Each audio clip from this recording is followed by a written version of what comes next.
Now, for days, we in India have been discussing how we have decimated Pakistan and their defense systems, how we have won this war. But no one is talking about a silent winner in this whole conflict. It began on May 7 when India launched Operation Sindoor in retaliation for a brutal terrorist attack in Kashmir that killed 26 people on April 22nd. And what followed was a series of tit-for-tat military actions. Both sides used drones, missiles, and fighter jets in a show of strength. India flew its French Rafales and Russian Sukhois. Pakistan in turn used its JF-17s and J-10s fighter jets made in partnership with China. That's where things get interesting.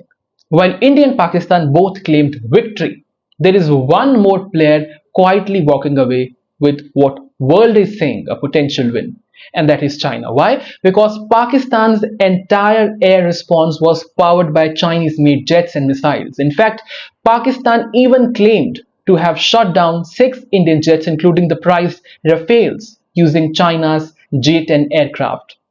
While Pakistan was not able to prove these baseless claims, even the idea, even the suggestion of a successful Chinese military performance is enough to boost China's image on the world stage in terms of their defense exports. A Chinese analyst called this China's quote-unquote deep-seek moment, referring to a Chinese AI startup that shocked the world earlier this year by challenging US tech giants. For China's defense industry, this was its first real active test in active combat. And at least in terms of perception, it passed. Shares of major Chinese fighter jet manufacturers jumped 40% in the days after the conflict. 40%, 40. On Chinese social media, nationalistic pride was at all-time high, with users celebrating what they saw as a proof that Chinese weapons could challenge Western technology or Western defense exports. But not everyone is convinced. Some defense experts say it's too early to declare Chinese supremacy, the supremacy of Chinese-made jets. Professor Walter Ladwig from King's College London pointed out that the real story might be more complex. He believes India deliberately avoided pushing Pakistan too far, focusing instead on precise airstrikes against terror infrastructure.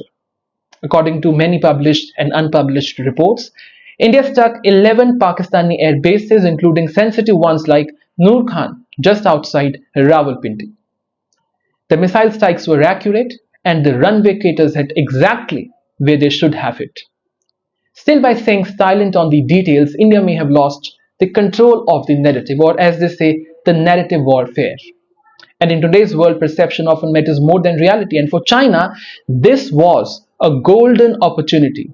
Its long-time ally Pakistan used Chinese hardware to stand its ground against a regional rival.